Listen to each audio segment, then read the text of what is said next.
Shalom saudara-saudaraku yang dikasihi Tuhan Yesus Kristus. Semoga saudaraku semua selalu dalam lindungan Tuhan. Senang sekali rasanya dapat menjumpai saudara hari ini dalam acara Santapan Rohani Hosana bersama saya, Pendeta Eka Benyamin Konai. Pada saat ini kita akan ditolong dengan kebenaran firman Tuhan yang terbaca di dalam kitab Kejadian pasal 3 ayat 9 dan ayatnya yang ke-10. Saya mencoba untuk merangkumnya dalam tema Tetaplah Memandang pada Tuhan. Sebelum kita membaca dan merenungkan firman Tuhan, mari kita berdoa.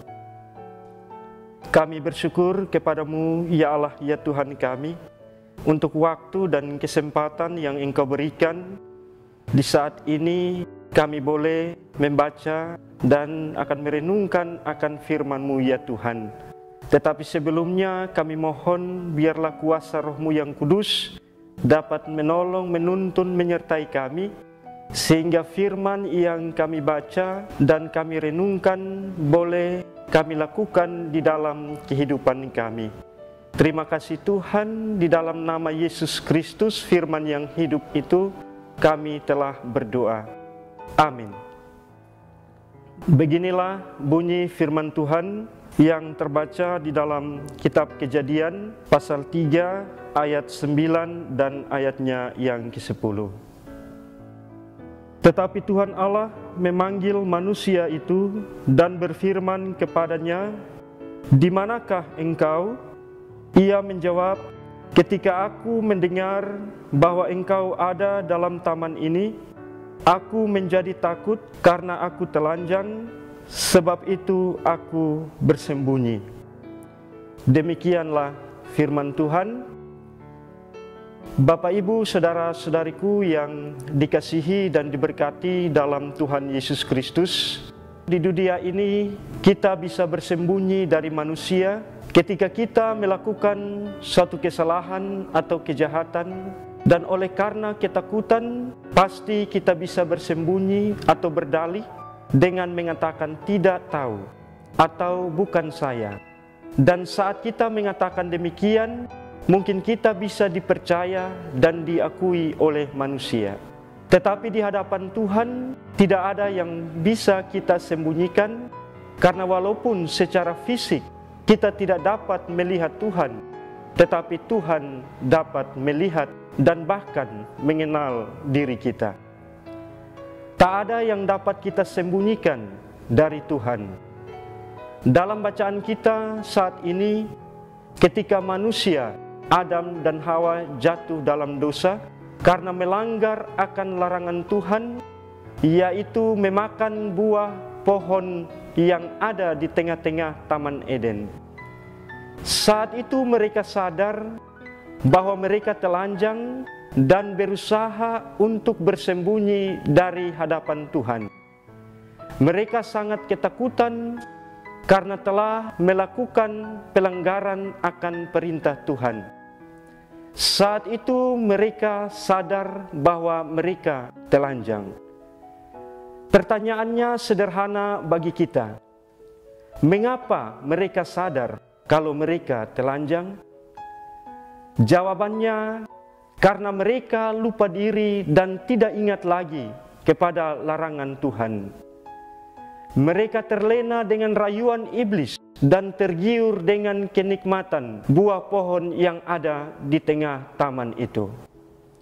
Mereka tidak lagi memandang kepada Tuhan, tetapi mereka memandang pada diri mereka. Sehingga akhirnya mereka sadar bahwa mereka telanjang, dan saat itu mereka berusaha untuk bersembunyi dari hadapan Tuhan. Nah, saudara-saudaraku yang dikasihi oleh Tuhan Yesus Kristus, dari bagian firman Tuhan ini, apa yang dapat saya dan saudara kita maknai dalam kehidupan kita sebagai orang-orang percaya? Firman Tuhan hari ini kembali mengingatkan saya dan saudara bahwa apapun yang kita lakukan dalam dunia ini, semuanya tidak ada yang tersembunyi di hadapan Tuhan. Karena itu kita harus berhati-hati dan berwaspada, karena godaan selalu ada dan menghantui hidup kita. Karena itu kita harus tetap memandang kepada Tuhan melalui firman-Nya yang akan menolong kita agar kita tidak mudah tergoda pada hal-hal duniawi yang pada akhirnya membuat kita jatuh dalam dosa. Yang perlu kita ingat adalah dalam menjalani kehidupan ini dengan berbagai pergumulan, aktivitas dan rutinitas kita, janganlah kita hanya memandang pada diri kita. Janganlah kita hanya memandang akan kenikmatan dan kemewahan dunia ini, tetapi kita harus tetap memandang kepada Tuhan. Contoh, saat kita berhasil, sukses, dan mendapatkan banyak sahabat dan materi yang membuat kita puas, janganlah kita merasa bahwa itu semua oleh karena kemampuan, karena kehebatan diri sendiri. Karena saat itu kita sedang memandang diri kita yang pada akhirnya bisa membuat kita tidak lagi memandang pada Tuhan, membuat kita lupa kepada Tuhan, sumber segala berkat dalam kehidupan kita. Amin. Mari kita aminkan firman Tuhan ini dengan doa. Kita berdoa. Terima kasih Tuhan, kami telah membaca dan merenungkan firman-Mu. Tolonglah kami Tuhan, agar kami tidak hanya saja mendengar, tetapi kami mampu untuk melakukannya itu di dalam kehidupan kami. Demi Yesus Kristus kami berdoa. Amin. Kekasih-kekasih Tuhan, demikianlah santapan rohani Hosana saat ini. Semoga berkat firman Tuhan menguatkan iman kita. Sampai jumpa lagi dalam kesempatan berikutnya. Tuhan Yesus memberkati kita semua. Salam.